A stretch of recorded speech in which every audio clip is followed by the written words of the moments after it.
Assalamualaikum warahmatullahi wabarakatuh. Bismillah walhamdulillahi wassalatu wassalamu ala rasulillah Sayyidina wa maulana Muhammad ibni Abdillahi wa ala alihi wa ashabihi wa man tabi'ahudahu wa wala. Wa ba'du fa ya ayyuhal hadirun ittaqullaha haqqa tuqatih wa la tamutunna illa wa antum muslimun. A'udzu billahi minasy syaithanir rajim. Bismillahirrahmanirrahim. Wa anfiqu fi sabilillah wa la tulqu wa ahsinu innallaha yuhibbul muhsinin. A'udzu billahi minasy syaithanir rajim. Bismillahirrahmanirrahim. Ala hadhihi niyyati wa ala kulli niyyatin shalihah wa nas'aluka al-ijabata li ridha'illahi ta'ala. Allahumma anfa'na bi ulumina wa anfa'na bi mu'allimina wa muta'allimina wa ma'hadina wa majlisina wa qaryatina wa jama'atina wa ikhwanina wa akhawatina wa jami'il muslimina wal muslimat wal mu'minina wal mu'minat al ahya'i minhum wal amwat. Al-Fatihah. A'udzu billahi minasy syaithanir rajim. Bismillahirrahmanirrahim. Alhamdulillahi rabbil alamin. Ar-Rahmanir Rahim. Maliki yaumiddin. Iyyaka na'budu wa iyyaka nasta'in. Ihdinas siratal mustaqim. Siratal ladzina an'amta 'alaihim ghairil maghdubi 'alaihim waladdallin. Innallaha wa malaikatahu yusholluna 'alan nabi. Ya ayyuhalladzina amanu shallu 'alaihi wa sallimu taslima. Allahumma shalli wa sallim wa barik ala sayyidina Muhammadin wa ala ali sayyidina Muhammad. Allahumma shalli wa sallim wa barik Muhammadin wa ala ali sayyidina Muhammad. Allahumma shalli wa sallim wa barik sayyidina Muhammadin wa ala ali sayyidina Muhammad. Allahumma shalli wa sallim wa barik Muhammadin wa ala ali sayyidina Muhammad. Ayat 195. Ya. Wa anfiqu fi sabilillah. Taqabbalallahu minna wa minkum taqabbal ya karim. A'udzu billahi minasy syaithanir rajim. A'udzu billahi minasy syaithanir rajim.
Dalam surat Al-Quran menemukan wakaf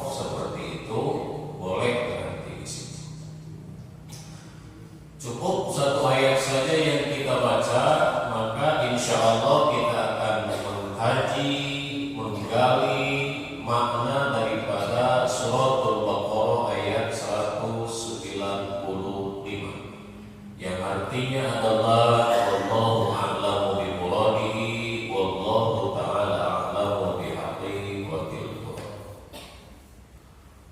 Kalau menurut terjemahan pakai bahasa atau translate pakai bahasa Indonesia bebas, wa anfiqu fi sabilillah, dan berinfaklah kalian. Untuk apa? Di jalan mana? Fi sabilillah, di jalan Allah Subhanahu wa ta'ala. Wala tulqu bi aydikum ila tahlukah. Jangan sekali-kali kalian mencelakakan diri kalian atau mendekatkan diri kalian kepada jurang kecelakaan. Lalu Allah melanjutkan, wa ahsinu, dan berbuat baiklah kalian, dalam kurung berbuat adil. Innallaha, sesungguhnya Allah, yuhibbul muhsinin, sangat mencintai orang-orang yang berbuat kebajikan. Maka bisa kita ambil kesimpulan yang pertama yang diperintahkan Allah itu adalah banyak-banyaklah berinfak di jalan. Pelajaran sebelumnya pernah kita jelaskan apa makna daripada infak dan sedekah. Mohon dikoreksi lagi. Apa perbedaan makna daripada infak dan sedekah? Suka banyak di masjid-masjid menerima titipan zakat, infak, dan sedekah. Kalau zakat kita sudah paham. Satu, zakat satu zakat fitrah, dua zakat mal, tiga zakat hijau, empat zakat hayya. Ini kan ya? Yang paham? Yang wajib kita zakati, satu zakat fitrah, dua zakat mal, tiga zakat hijau, empat zakat zu pakai z, zu. Kalau tulisan Arab zai ro wawu ain, zu. 5 zakat makdan, zakat. Yang keenam zakat thimar, zakat thimar. Ulang, itu aja dulu. 1 zakat fitrah, 2 3 Zuruk 5 zakat makdan, mim ain dal nun, makdan. 6 zakat thimar, zakat fitrah hubungannya dengan ciri. Zakat mal harta benda apapun bentuknya. Yang ketiga zakat hijau, hubungannya dengan barang dagangan. Kita misalkan berniaga jual beli, itu wajib zakat. Terus yang keempat zakat zuruk. Zuruk itu apa? Pertanian. Terus apa lagi? Yang kelima zakat kita punya emas perak. Kita punya emas sama perak. Yang terakhir zakat thimar. Apa thimar? Kita punya buah-buahan. Kita punya perkebunan buah-buah. Beda sayuran dengan buah-buahan, beda. Contoh Pak Mur, zakat malnya, penghasilannya sudah dikeluarkan, tapi beliau mempunyai perkebunan buah-buahan, tetap itu zakatnya harus dikeluarkan. Jelas? Atau beliau mempunyai isinya misalkan pakai emas seberat 1 kilogram. Meskipun zakatnya sudah dikeluarkan, tetap itu zakat emas atau perak harus dikeluarkan. Atau beliau mempunyai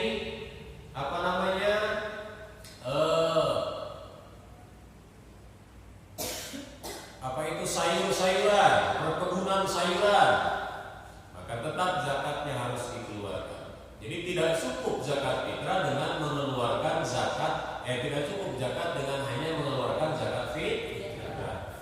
Tidak cukup mengeluarkan zakat dengan zakat mal. Maka kita teliti harta apa yang kita miliki, itu semua ada hak yang harus dikeluarkan daripada harta yang ada dalam kehidupan kita.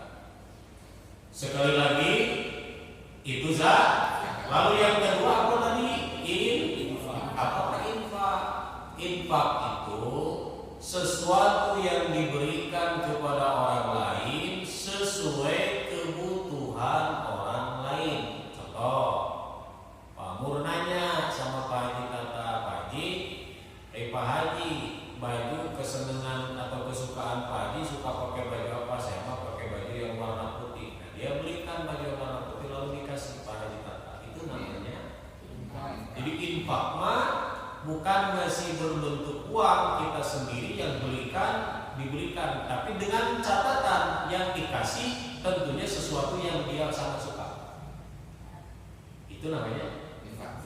Kalau sodako itu tidak perlu kita tahu apa kesukaan dan kebutuhan orang yang kita kasih. Contoh, si A tidak tahu kita kesukaannya, pokoknya kita ngasih bulat uang aja udah. Itu namanya sodako. Makanya ada sebagian ulama yang mengatakan pahala infak lebih besar daripada pahala sodako. Ya, jelas ya. Pernah teh ibu sekali-kali gitu, pernah teh ke tetangga atau ke anak yatim kita tanya dulu. Nah, kamu mau dibeliin apa? Misalkan pernah. Kalau yang belum pernah, sekali-kali kita coba berinfak seperti itu. Ya, berinfak. Misalkan pas lagi abi mah tuh hoyong nanam, hoyong mobil, bayar. Kan infak. Jadi infak kita tanya dulu orang yang mau kita kasih. Tapi ada juga yang menyamaratakan bahwa infak dan sodako itu sama. Boleh, silakan. Boleh. Ini mah hanya sekedar supaya ada perbedaan sedikit bahwa infak dan sodako itu adalah serupa tapi tak sama. Jelas? Itu satu. Kalau yang belum pernah, coba kita belajar, kita berangkat ke tempat-tempat yang dimana di tempat itu orang-orang sangat membutuhkan bantuan, atau misalkan kita pergi ke masjid. Pak, ini yang membutuhkan di masjid apa ini? Oh, kebetulan di masjid ini kita mau pengecoran lantai kedua. Ini totalnya kira-kira berapa Pak? 25 juta. Oh iya, nanti saya tak belanja ini uang sendiri. Dia belanjain alat-alat materialnya semua. Itu namanya. Ada juga yang ngasih, ini total pembiayaan pengecoran lantai kedua sama bangunan lantai kedua kurang lebih sekitar 200 juta. Oh ya, ini berarti saya kasih 200 juta. Itu ada juga yang seperti itu. Kedua-duanya itu adalah baik buku mah hare-hare kotek semua turun tadi nanya tapi banyak juga yang nanyain, kamu ini biaya masjid kira-kira berapa? 300 juta. Oh iya balik deh Allah masuk. Itu juga udah namanya ibadah. Makanya kalau di tes ngaji ibu bareng-bareng, saya juga pernah mengingatkan beberapa kali, jangan diam meskipun kita nggak bisa. Kukunya mah. Atau ngaciri genting dulu bodoh gitu. Dan seperti itu. Misalkan kita mau disodakohin uang nggak ada, rek infak keboga, rek sodakoh daya, tenaga lebar, dan itu minimal kita nanyain aja, Pak Mur ini kapan mesti beres? Gitu lah, pura-pura perhatian. Gitu. Itu sudah bisa menjadi pahala. Berangkat ke masjid, digawe yang mau pakai kita tanya, Mak, masih ada kopinya? Oh, ada Bu, balik deh, gitu. Alhamdulillah.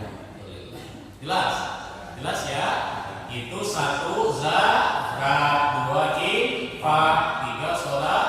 Allah menganjurkan banyak-banyak berinfaklah di jalan Allah Subhanahu wa ta'ala. Maka pahala daripada infak dan sedekah itu ada yang membagi beberapa bagian. Tetapi dalam kesempatan ini kita akan ambil 3 bagian saja atau 4 bagian saja. Satu, ada yang satu dibalas 10. Ada juga yang satu ada juga yang satu dibalas 700, pun ada yang satu dibalas 1000. Lalu apa infak dan sedekah yang satu dibalas 10? Kita bersedekah kepada orang yang biasa-biasa saja. Biasa-biasa. Kalau yang satu jadi 70, kita bersedekah kepada orang-orang yang membutuhkan. Contoh, fakir, miskin, yatim. Ingat, kenapa yatim piatu harus disantuni? Karena di zakat tidak ada golongan yatim piatu. Zakat cuma ada 8. 1 fakir, 2 miskin, 3 amil, 4 gol, 5 mu'al, 6 ibnu sab, 7 sabilin, 8 hayya. Pandang apa? Mulai menjadi lebih tinggi bagian ini. 1 fakir, 2 3 amil, 4 gol, 5 mu'alaf, 6 ibnu, 7 sabilin, 8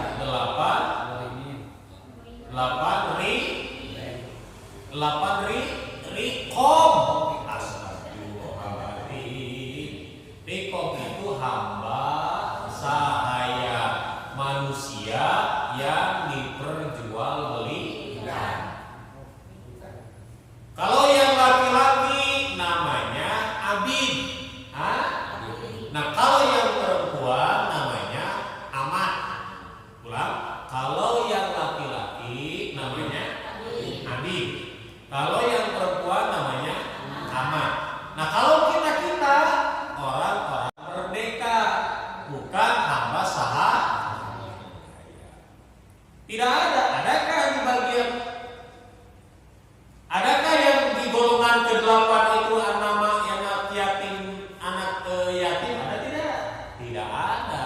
Makanya sangat-sangat dianjurkan diberikan ke anak yatim itu daripada bagian infak dan sedekah.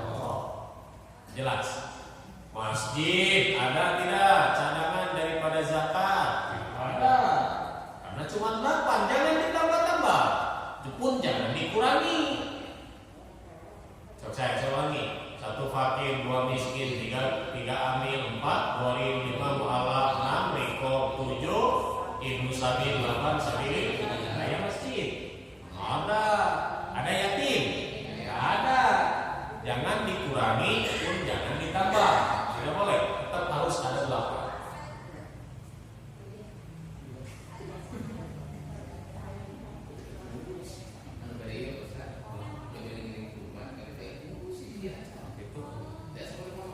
Orang kalabat kan? Rencana ke pesantren di ya tuh di pesantren pura-pura jadi pengurus. Allahumma sholli wa sallim wa barik. Bang ya. Tadi sampai mana? Jadi anak buah. Ya. Makanya anak yatim itu diambil daripada infak dan sedekah. Allah sangat. Kenapa? Infak dan sedekah di jalan Allah itu seperti apa? Bangun masjid, bangun pesantren, nyantrenin anak, terus apa? Biayain anak orang lain yang mencari ilmu, itu infak di jalan Allah. Nyediain Al-Quran, karpetnya, lampunya. Jangankan karpet sama Quran, bangun. Lampu saja 1. Siapa orang yang memberikan 1 lampu di masjid, maka selama lampu itu nyala alias belum konslet, can habis masa aktifnya, nyala selama dipakai, maka selama itu pula itu lampu memohon kepada Allah ampunan kepada orang yang memberikan. Makanya orang-orang yang jemaah umroh biasanya sama mutawif dianjurkan di Mekah itu kita sedekah Al-Quran. Karena kalau kita sedekah uang di Mekah, di Madinah susah luar biasa.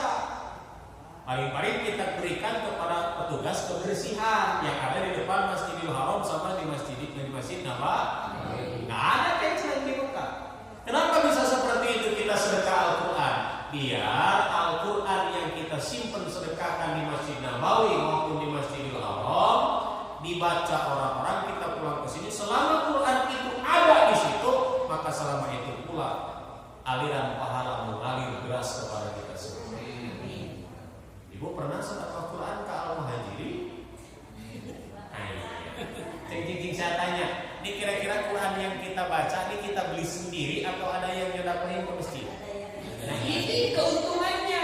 Dia makan diem-diem baik di rumah, nggak ikut ngaji tenang, tapi dia tetap dapat transferan pahala. Terus yang nyumbang di keramik nih siapa nih? Tiap hari dipakai sholat, diinjak sama orang yang sholat, luar biasa. Dia mah diem baik di rumah. Jelas? Yang nyumbang sejarah saya. Yang beli sejarah siapa nih? Ada jemaah. Berarti ini milik masjid. Kalau saya tanya, milik kamu mau baliknya maksudnya itu.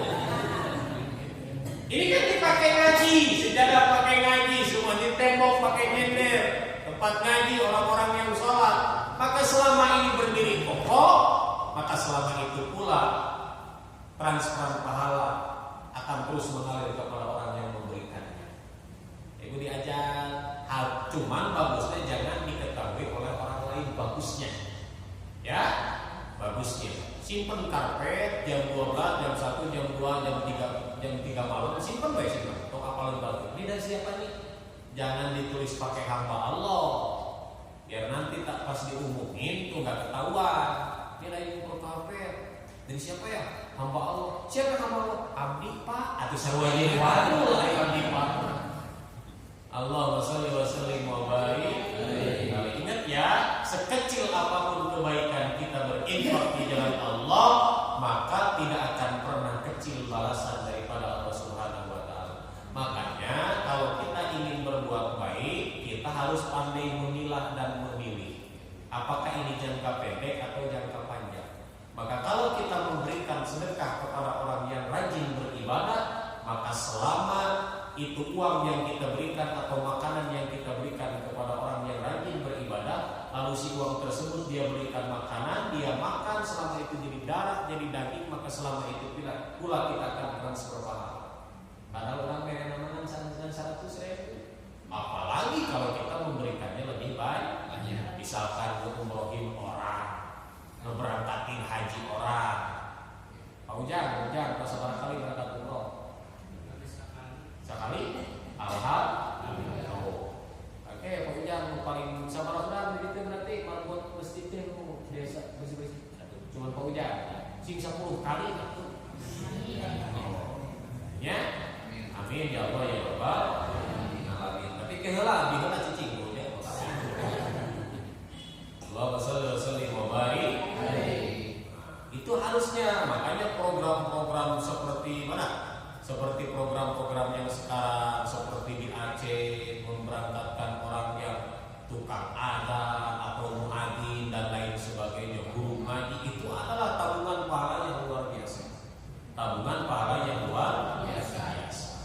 So diajarnya beli Quran 1, jangan bilang-bilang biar kita tidak malu. 1 aja simpan di masjid, biar nanti dibaca orang, maka kita tinggal nangkring di rumah. Itu pahala ditransfer terus.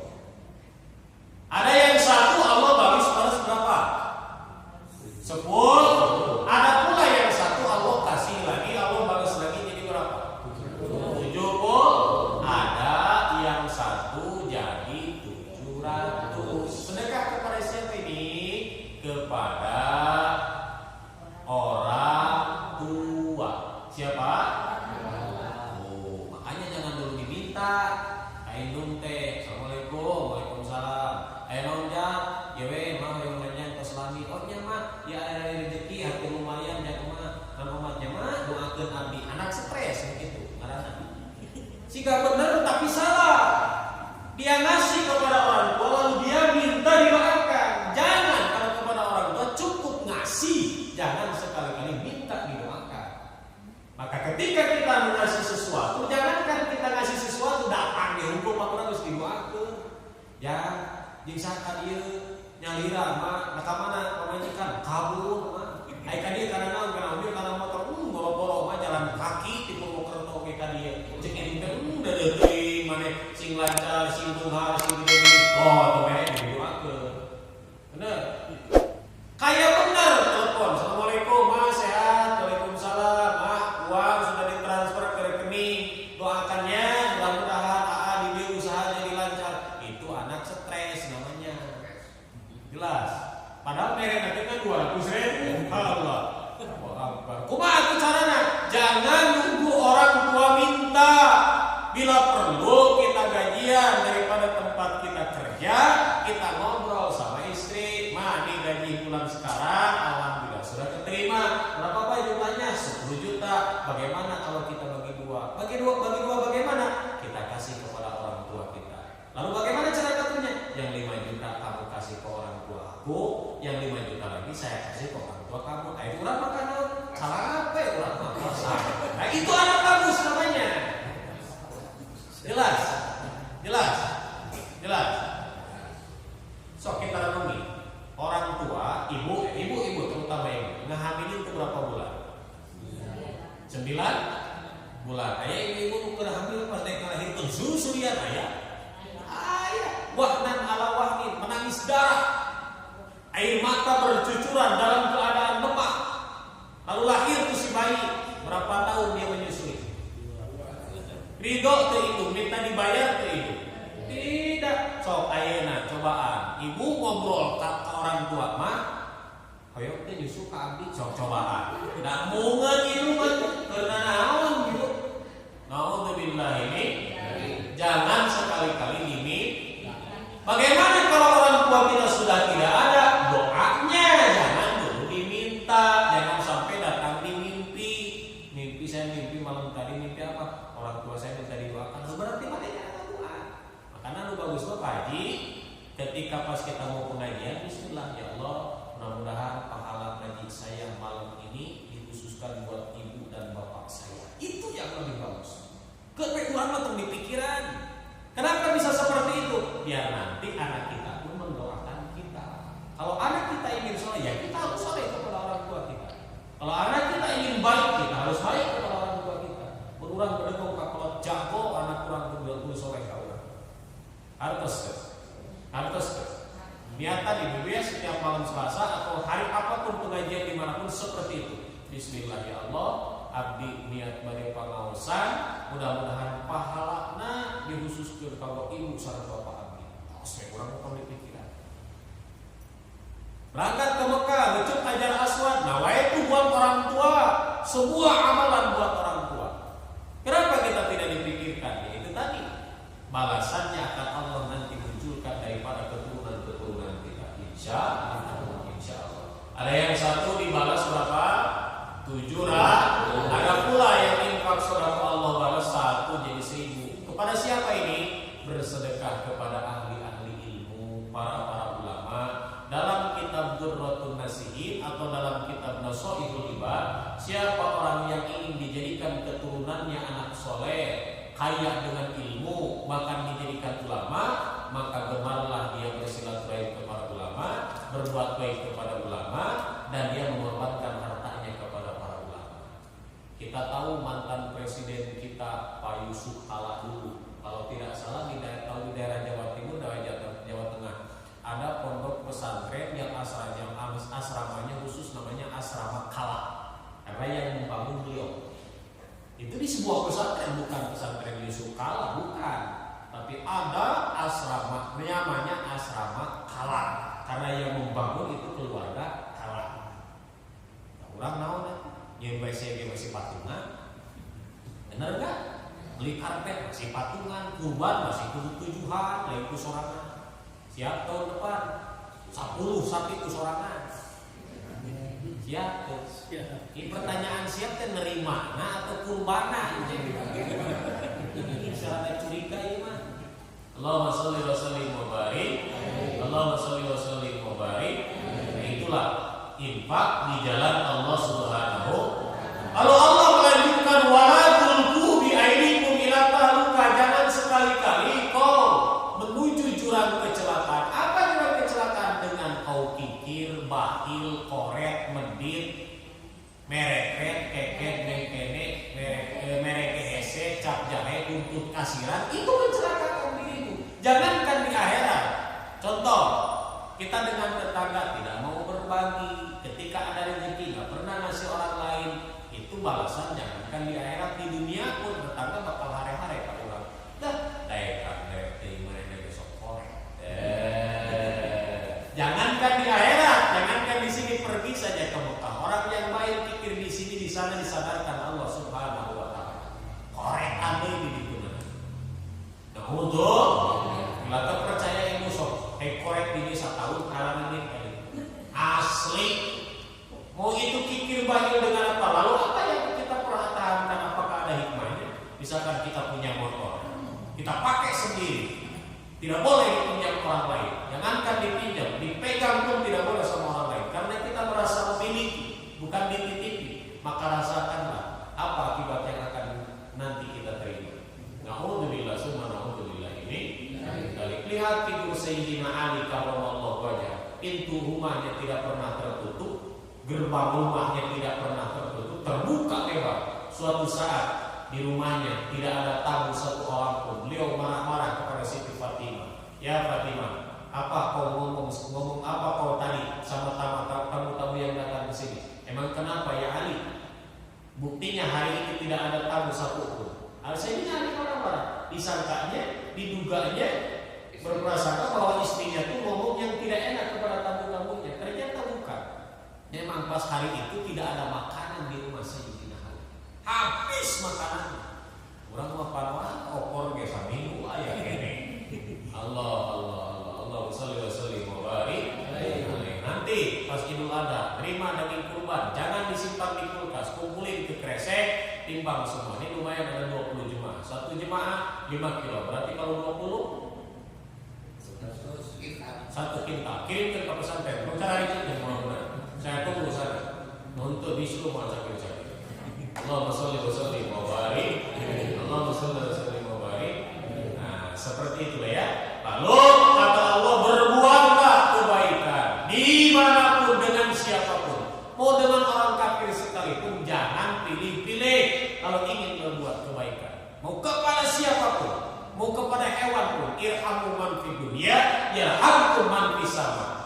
Kau kasihanilah makhluk yang ada di muka bumi, maka kau akan dikasihani oleh makhluk-makhluk Allah yang ada di langit. Artinya jangan timbang pilih. Apakah ini manusia rajin sholat atau tidak? Selama dia manusia, maka kita terus berbuat baiklah. Selama itu ciptaan Allah, maka kita berbuat baiklah. Insya Allah. Mun aya reungit keur cicing tok sumain gelepok wae. Nyeureut ge acan pagi cicing na tembok gelepok wae antep. Nah upami nyeureut baru. Ieu sok ka mana wae mah. Aya orang ngalewat main teungeul wae can ge macokeun antepkeun di jalan-jalan. Apakah itu bukan bagian daripada penyiksaan yang tidak dibolehkan Allah? Kalau dia jelas-jelas mengganggu masuk ke dalam rumah, rek macok ka itu baru. Emangnya reungit keur sare tibra diambil raket rek panggil anak. Tapolkeun karunya Allah. Maka itulah yang perlu dianalisa dan terus terang perlu dipraktikkan oleh kita semua. Belajar dari hal terkecil, insya Allah kita akan menjadi hamba-hamba Allah yang mulia.